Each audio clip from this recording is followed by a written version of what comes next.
My cheating wife was secretly planning divorce. I'll take half his business, the house, and monthly payments forever.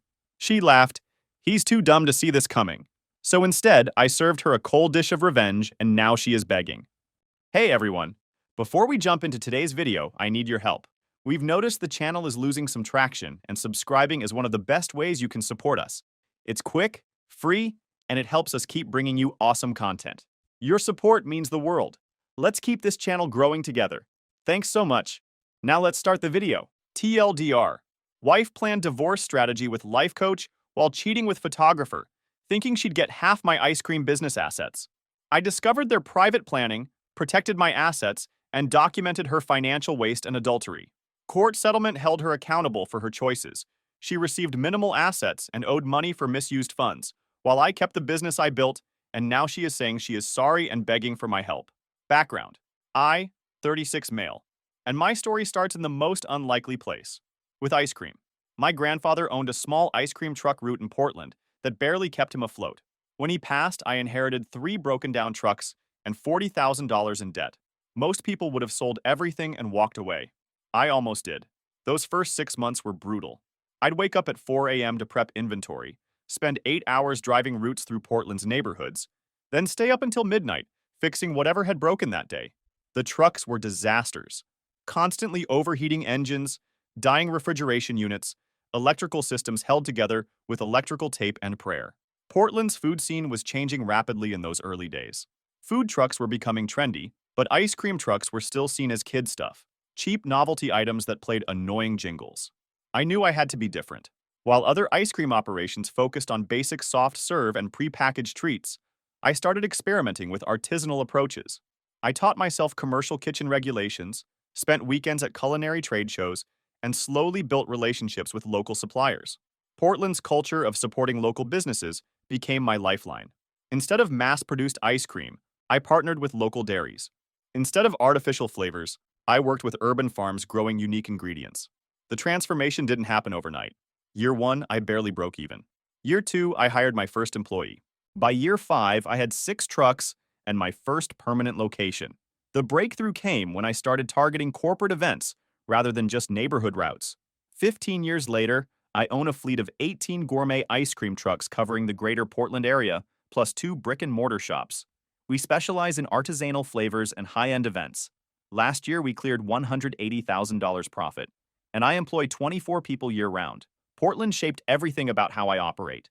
This city values authenticity, craftsmanship, and supporting local entrepreneurs. My customers aren't just buying ice cream. They're buying into a story of someone who built something real from nothing. That connection to place and community became essential to everything I'd later fight to protect. I know it sounds unusual, getting wealthy off ice cream trucks, but we're talking gourmet gelato at tech company parties, wedding receptions, and music festivals. When local tech companies want premium dessert catering, they call me. When Nike's Portland office throws events, I'm there with liquid nitrogen ice cream made tableside. I'm not your typical entrepreneur.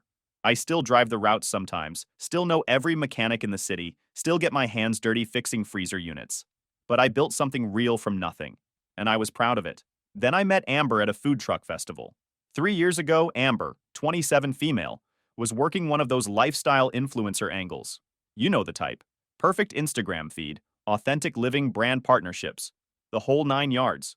She had around 45,000 followers and made decent money promoting organic skincare and boutique fitness studios. The Portland Food Festival was held in Tom McCall Waterfront Park, with food trucks lined up along the Willamette River.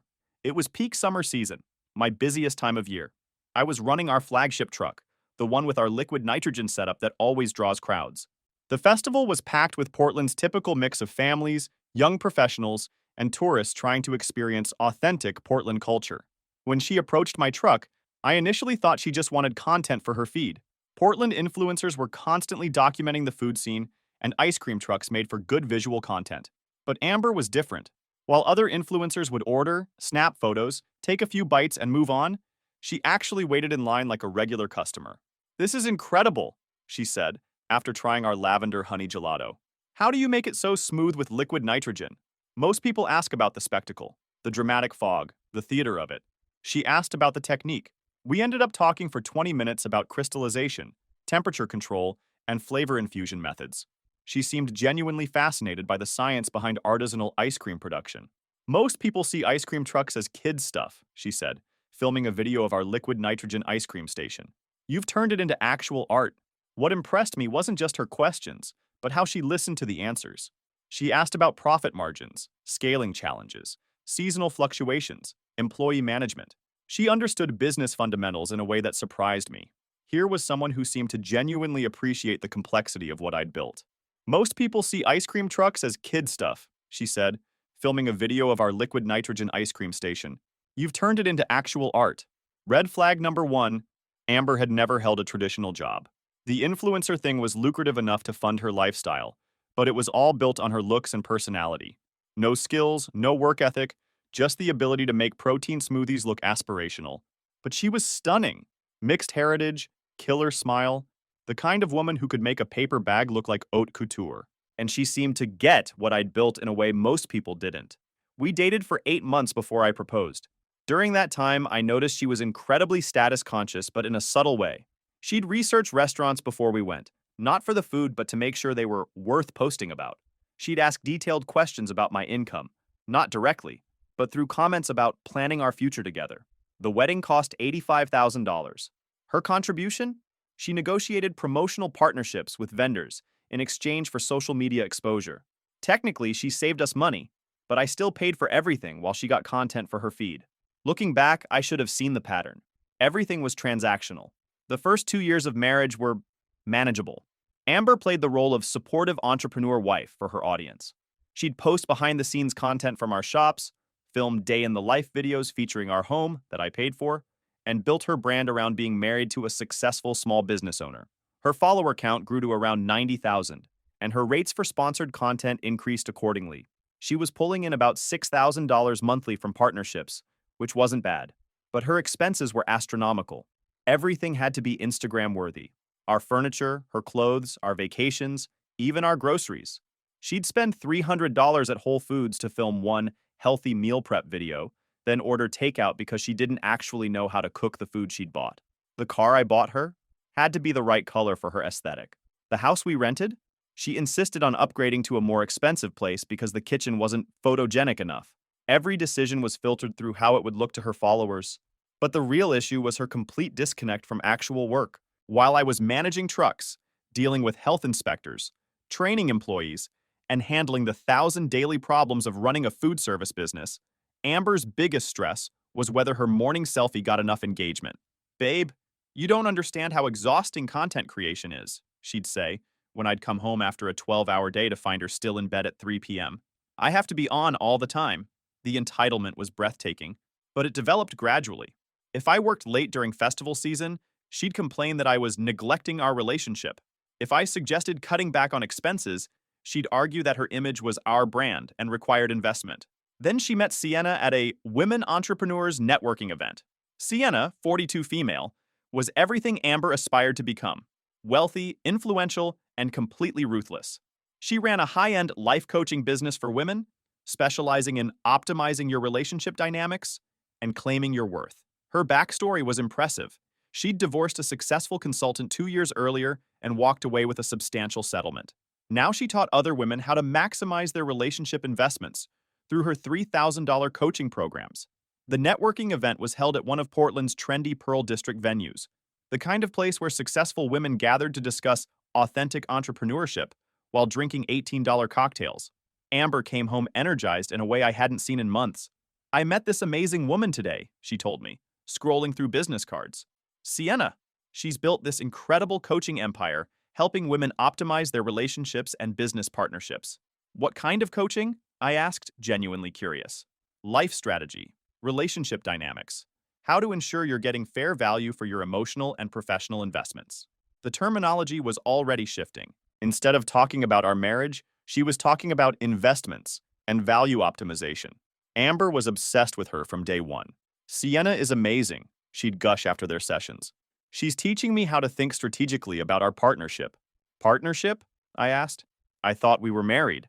"Same thing, but with better boundaries," Amber replied, scrolling through Sienna's Instagram stories of her upscale condo and luxury car. I could see the changes in Amber immediately, But I initially thought this was just another phase. She'd gone through various self-improvement kicks before: meditation retreats, nutrition coaching, fitness challenges. I figured the life coaching thing would run its course like the others. My first approach was to be supportive and engaged. I asked about her sessions, listened to her new theories about relationship equity, and tried to understand what she was learning. I thought if I showed interest in her personal growth, we could work through whatever issues the coaching was surfacing. Tell me more about this relationship equity concept, I said one evening, after she'd spent an hour explaining Sienna's theories. It's about ensuring both partners contribute and receive proportional value, she explained. Most women undervalue their contributions and accept less than they deserve. What kind of contributions are you thinking about? Emotional labor, social capital, brand building, network development? I've been doing tons of unpaid work that directly benefits your business. I tried to engage constructively. You're right that your social media helps with brand awareness. Maybe we should formalize that somehow. What would fair compensation look like? But every conversation led to more demands. A formal consulting fee became joint business ownership. Recognition of her contributions became accusations that I was taking advantage of her. No matter how much I tried to accommodate her new perspective, it was never enough. The changes were immediate and dramatic. Amber started talking about relationship equity and compensating for opportunity costs. She'd read books about negotiation tactics and high-value woman strategies. Her entire vocabulary shifted toward business terminology. My second attempt was to address the spending directly. Her coaching investment was costing us $3,000 monthly, plus the expensive lifestyle changes she claimed were necessary for her personal brand development. Babe, I'm all for investing in yourself, I said carefully. But maybe we should set a budget for coaching and personal development? This triggered our first major fight about financial control. You're trying to limit my growth, she shouted. Sienna warned me that insecure partners often try to sabotage women's success. I'm not trying to sabotage anything. I'm trying to manage our household budget. Our budget? You mean your budget? I don't have any real say in our finances, do I? This was factually untrue. She had full access to our accounts and spending freedom within reasonable limits. But Sienna's coaching had reframed every normal marriage discussion as evidence of control and oppression. I tried a different approach: couples counseling. Maybe we should talk to someone together, I suggested. Not Sienna, but a neutral counselor who can help us communicate better. Why would I need couples counseling when I'm already working with a relationship expert? She replied. Besides, Sienna says couples therapy often just teaches women to accept less than they deserve. Every solution I proposed was filtered through Sienna's framework and rejected. I was starting to realize that the problem wasn't communication or misunderstanding. The problem was that Amber was being coached to see our marriage as a business arrangement where she wasn't getting her fair share. Connor, I've been undervaluing my contributions to our success, she announced one evening. Sienna helped me realize that my content creation has been essential marketing for your business. This was partially true, but wildly overstated. Yes, her posts about our shops generated some buzz, but 90% of our business came from corporate contracts and word-of-mouth referrals. I've basically been working as your unpaid marketing director, she continued. Sienna says I should be compensated appropriately for that value creation. The demand started small. She wanted a formal consulting fee for her social media work. Then she wanted her name added to business accounts for transparency. Then she wanted access to financial records to better understand our position. But the real poison came in how she started treating me personally. Sienna says successful women don't settle for men who don't match their energy, became her favorite phrase. She thinks I could be doing better. Suddenly, my blue-collar background was embarrassing rather than charming. My work schedule was unsustainable for a modern relationship. My casual dress style was not aligned with the image we should be projecting. I thought it was just a phase. Rich women's problems, right? I had no idea what Sienna was really teaching her. About 18 months ago, Amber's behavior shifted dramatically. She'd always been interested in money, but suddenly she wanted to know everything about our financial position in exhaustive detail. Babe, I think I should understand our complete financial picture. Sienna says couples should have full transparency. She wanted to know the exact value of the business, our cash flow patterns, asset valuations, insurance policies, even my personal credit score. When I showed her our books, she started taking notes and asking incredibly specific questions about asset protection and business structure. What would happen to the business if something happened to you? How are the trucks titled? Could we restructure for tax advantages? Sienna says most successful couples have joint ownership of assets. Shouldn't I be listed as co-owner of the business? Meanwhile, her spending went completely out of control. Her content creation expenses exploded to $8,000 monthly. Designer clothes for photo shoots, expensive locations for lifestyle content, costly props, and staging for videos. She hired a photographer, a video editor, and a brand strategist. This is an investment in our future, she'd explain when I questioned the expenses. My influence directly translates to business growth. She also started taking expensive trips with Sienna's coaching group, retreats to Scottsdale, workshops in Napa, networking intensives in LA. Each trip cost $5,000 to $8,000 and produced content about living your best life and refusing to settle for less. When I gently suggested the spending was getting out of control, she exploded. "You're trying to control my financial autonomy!" Sienna warned me this would happen. Financial control is the first sign of an abusive relationship. That's when I knew something was seriously wrong. My wife was accusing me of abuse for questioning why she'd spent $2,000 on a single photo shoot, but I still had no idea how calculated it all was. 4 months ago, I was updating our website when I needed a photo from Amber's phone. She was in the shower, so I grabbed her laptop to access her cloud storage. What I found wasn't just infidelity, it was a masterclass in premeditated destruction. The laptop was in our home office, a converted bedroom overlooking our backyard. I'd built this space for both of us. Dual monitors, comfortable chairs, good lighting for her content creation work. It was supposed to be our shared workspace, a symbol of our partnership. Instead, it had become the headquarters for planning my destruction. Her browser had dozens of tabs open, which wasn't unusual. But as I clicked through looking for our photo folder, I started noticing the content. Forums about strategic life transitions, in blog posts about maximizing relationship investments, YouTube videos about protecting your assets during major life changes. Then I found it, a private Facebook group called Strategic Women's Network, with about 50 members. The description read, "A safe space for ambitious women navigating complex relationship and financial transitions. Sisterhood, strategy, and success." My hands were literally shaking as I scrolled through the posts. These weren't women supporting each other through normal relationship challenges. This was a strategic planning forum for divorce. The recent posts made my blood run cold. Amber Lifestyle. Month 15. Update. Financial documentation complete. Lifestyle expectations established. Evidence of communication issues collected. Meeting with consultant next week to discuss options. Sienna Coach. Remember, ladies, you're not taking anything that isn't rightfully yours. You've invested your prime years and emotional labor. That has value that should be recognized. User Phoenix. Amber. Your situation sounds ideal. Service businesses have clear valuations. Plus, your content shows how much you've contributed to the brand success. I sat there in our office, surrounded by photos of our life together, reading my wife's plans to systematically dismantle everything we'd built. The cognitive dissonance was overwhelming. This was the same woman who'd made me coffee that morning, who'd kissed me goodbye when I left for work, who'd seemed excited about our weekend plans. But that wasn't even the worst part. The worst part was discovering Amber's second Instagram account, a private one with about 80 followers sharing empowerment stories and strategies. The account was called at Amber Rising, and the bio read, "Reclaiming My Power, Authentic Journey to Freedom, Women Supporting Women, Rising Up, Authentic Life." Her recent posts included photos of expensive purchases with captions like, "Investing in myself because I'm worth it." Screenshots of our business's positive reviews with celebration emojis and captions about building empire. A video tour of our house titled "Creating the Sanctuary I Deserve." Group selfies with Sienna's coaching clients captioned, "My Sisterhood, Women Who Understand Real Value." She'd been documenting her preparation for months, turning her plan to leave me into inspirational content for her secret audience. Every expensive purchase, every self-care trip, every step toward independence was being packaged as empowerment content.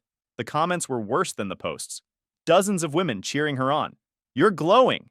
Independence looks amazing on you. Can't wait to see your full transformation. He has no idea what's coming, lol. Document everything, girl. You're going to need it." But there was more. Much more. In her message history, I found months of conversations with a guy named Trevor, the photographer she'd been working with. These weren't professional communications. The conversation history showed they'd been romantically involved for about 6 months. Trevor. "Can't wait until you're free to be together properly." Amber. "Soon, babe.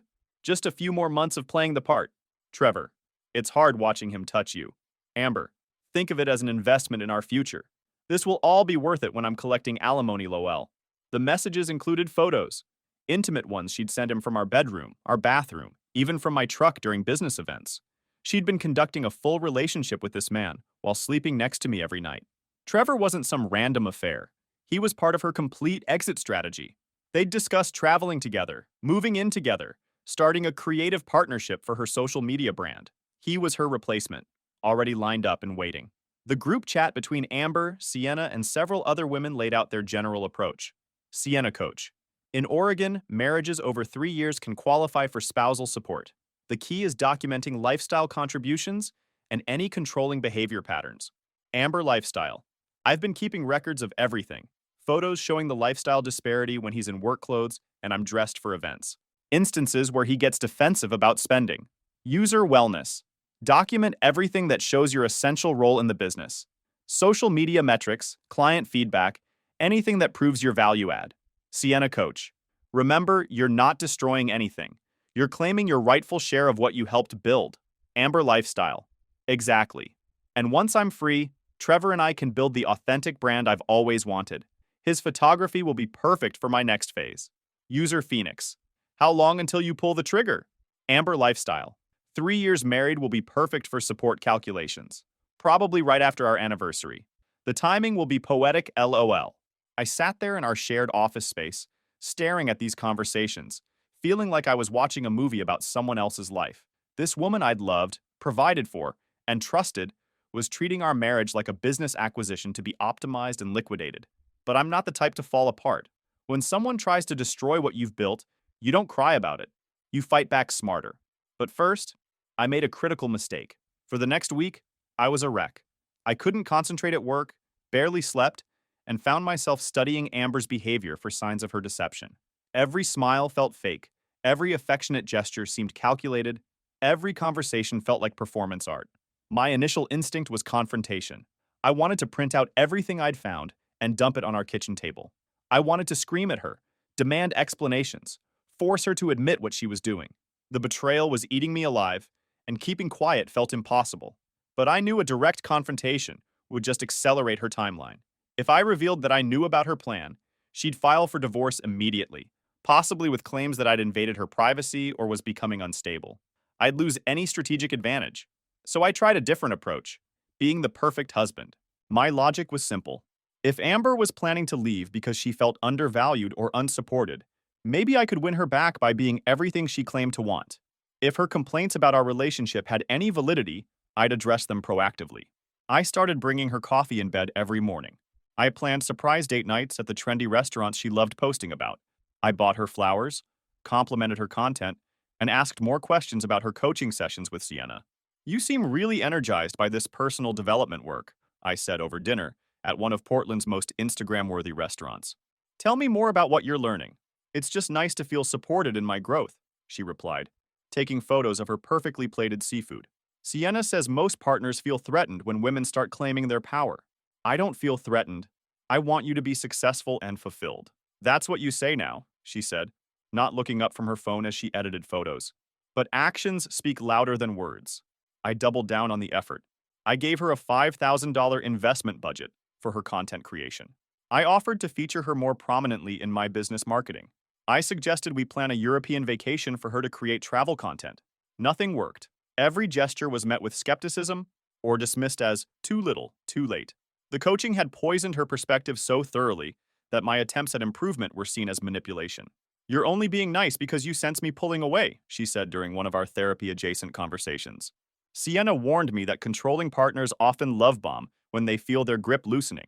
I'm being nice because I love you and want our marriage to work. Love isn't enough, Connor. I need a partner who matches my energy and supports my vision for the future. The worst part was watching her document my efforts for her secret audience. The surprise date nights became content for her private Instagram about finally getting the attention I deserve.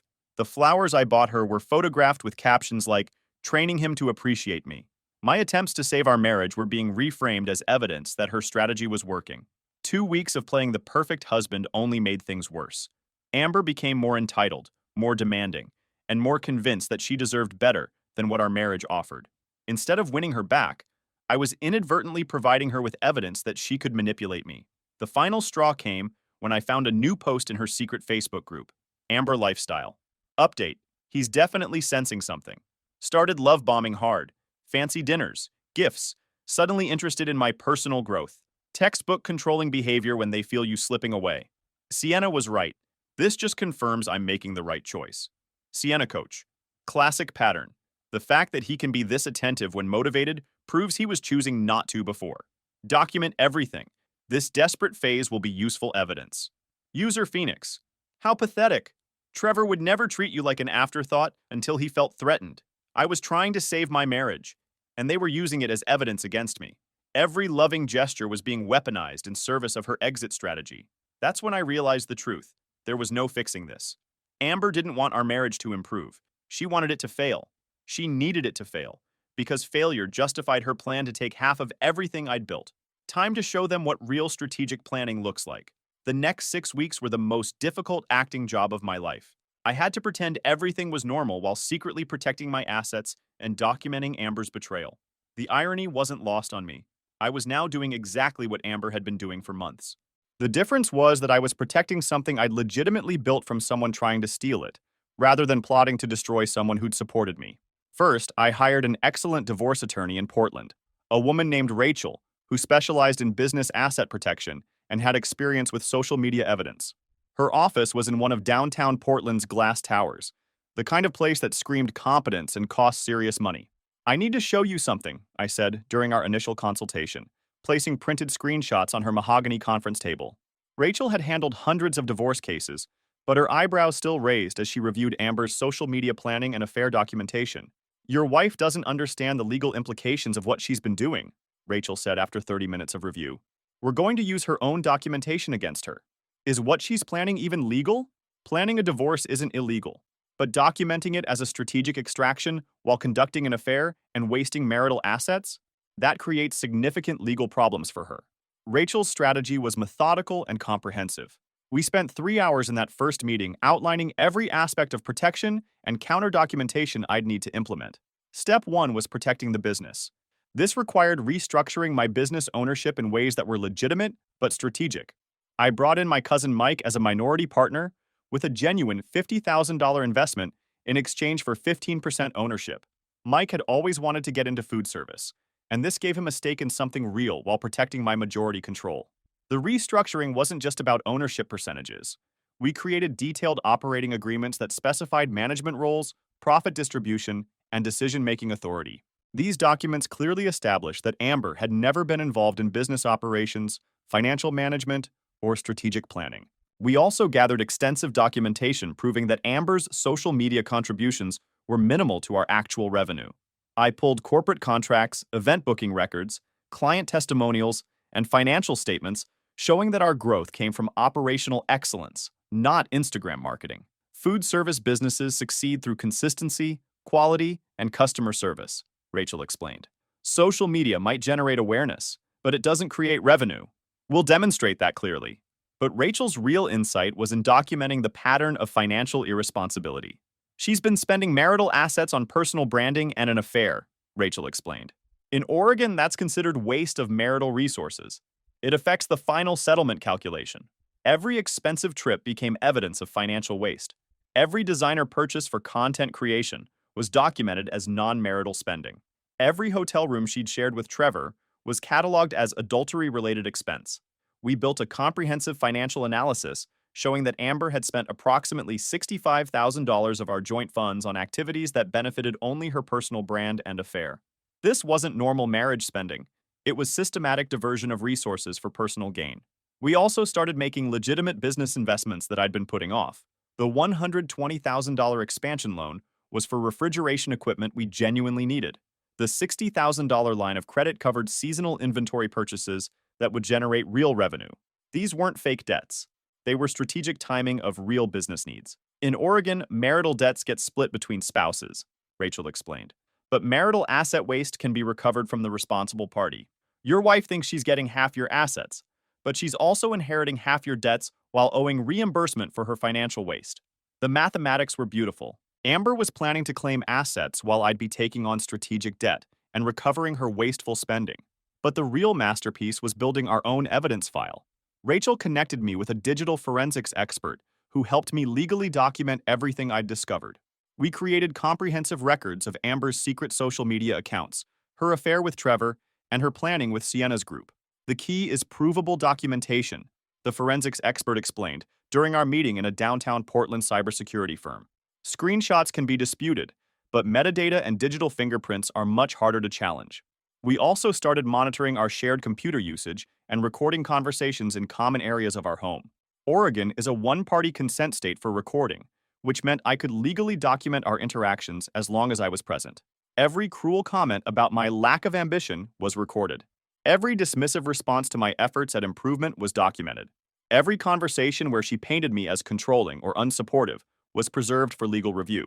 The trap was perfect and completely legal. Amber thought she was playing chess while I was learning checkers. In reality, I'd been building a comprehensive legal defense while she was still figuring out her opening moves. While I was building my defense strategy, Amber's behavior became increasingly brazen. She wasn't even trying to hide her planning anymore. She'd stay out late claiming client meetings and return with obvious signs she'd been with someone else. When I'd ask about her evening, she'd get defensive and accuse me of being possessive and controlling. "I'm building a business, Connor. I can't be successful if you're questioning my every move." Her business apparently required a lot of private meetings with Trevor. Every photo shoot became an excuse for another expensive outing, another luxury purchase, another step toward her exit. The worst part was how she started treating me publicly. At industry events, she'd introduce herself as a lifestyle entrepreneur and barely acknowledge I existed. She'd spend entire evenings networking while I stood alone, watching my wife build relationships that might be useful in her future. "Connor's more comfortable behind the scenes," she'd tell people when they asked why I seemed disconnected. "He's not really the social type." She also started bringing Trevor to some events as her creative director. This guy would show up in expensive clothes and act like he belonged in our professional circle. "Hope you don't mind, man," he said to me at one networking event while standing too close to my wife. "Amber said you were cool with her expanding her creative team." I watched my wife flirt with her lover while he disrespected me in front of my peers. Other business owners noticed, clients felt uncomfortable, and I had to stand there and take it because I couldn't reveal what I knew. The final insult came when Amber posted a video on her private Instagram about evolving beyond your current situation. She talked about outgrowing relationships that no longer serve your growth. "Sometimes you have to make difficult choices to become who you're meant to be," she said, while wearing a $1,200 outfit I'd paid for. "It's scary but necessary." Her private followers encouraged her to choose yourself and claim your power. They were cheering for her to abandon me. That night, I called Rachel and told her I was ready to file. Amber approached me with divorce papers on a Tuesday morning, exactly 3 years and 2 months after our wedding. Calculated timing for spousal support eligibility. She came home that evening with her rehearsed speech. "Connor, I need to talk to you about something important." I paused what I was doing and turned to face her, playing my role one last time. "I've been doing a lot of soul searching about our relationship," she continued, "and I think we've grown in different directions. I need space to focus on my personal development and business growth." Every word was carefully chosen to sound mature, while establishing that I was limiting her potential. "I think it would be healthiest for both of us if we separated. Of course, I want this to be fair and amicable. We can work out reasonable arrangements for everything." I nodded thoughtfully, like a confused husband processing unexpected news. "This feels really sudden," I said. "Are you sure this is what you want?" "I've been thinking about it for a while," she replied, revealing more than intended. "I mean, these feelings have been building. Yes, I'm sure. I guess I should probably talk to a lawyer then," I said sadly. "I already spoke with someone just to understand the process," she said. "But we don't need to rush anything. We can take our time and handle this maturely." She actually seemed sympathetic as she went upstairs to message her support network. I waited exactly 24 hours before revealing my hand. The next evening, I asked Amber to sit down for a follow-up conversation. She came downstairs expecting to discuss logistics and her financial expectations. Instead, I quietly placed printed documents on the coffee table. "Before we talk about next steps," I said calmly, "I think you should know that I'm aware of your planning process." I spread out screenshots from her private social media accounts, excerpts from the Facebook group, and photos of her with Trevor. Her face went from confidence to confusion to panic in about 30 seconds. "Connor, this isn't what it looks like." "Actually, it's exactly what it looks like," I said calmly. "I filed response papers this morning. My attorney has been preparing our case for 6 weeks." I continued laying out evidence. Documentation of her private planning with Sienna's group financial records showing misuse of marital funds for personal branding and her affair. Evidence of her deception and adultery. business analysis proving her minimal contribution to our actual success, records of her wasteful spending on non-marital purposes. The good news is that Oregon is a no-fault divorce state, I continued. The bad news for you is that adultery and financial waste still affect asset division and support calculations. I explained what she was actually facing instead of what she'd planned. The divorce proceedings took 8 months and weren't the victory Amber had planned. When Rachel presented our evidence, the mediator recommended a settlement heavily favoring my position. Amber's attorney quickly realized their client had significantly damaged her own case and advised accepting the settlement rather than going to trial. The final division was harsh but fair. Assets Amber received 15% of liquid savings, about $18,000. Her personal belongings and influencer equipment, her personal vehicle. Assets I retained, 100% business ownership, protected structure plus evidence of minimal contribution. Primary residence, offset by her financial waste. Business vehicles and equipment. Investment accounts. Financial obligations. Amber owed reimbursement for affair-related expenses, $35,000. Amber responsible for her portion of debts incurred for personal use, $28,000. Limited spousal support, $1,200 per month for 18 months, reduced due to adultery and waste. Each party responsible for own legal fees. Additional consequences. Amber required to remove all business-related content from her social media. Non-disclosure agreement preventing her from discussing business operations. Non-compete clause preventing her from working with competing food service businesses. While not the complete destruction I might have wanted, it was a fair result that held her accountable for her choices. 6 months after our divorce was finalized, I started receiving occasional calls. Amber called a few times, initially angry about the settlement, then later more reflective about her choices. She'd moved to a smaller apartment, was working part-time while trying to rebuild her social media presence and dealing with the financial reality of her decisions. "I know I made mistakes," she said during our last conversation. "I got caught up in Sienna's advice and lost sight of what really mattered. The planning, the secret accounts, the affair. Those weren't mistakes," I replied. "They were choices. I hope you've learned from them." She tried to extend the conversation, but I kept it brief and cordial. Sienna's coaching business suffered significantly when several clients had negative experiences, and she eventually moved to a different city to restart her career. Trevor, predictably, moved on to other opportunities once Amber's financial situation changed.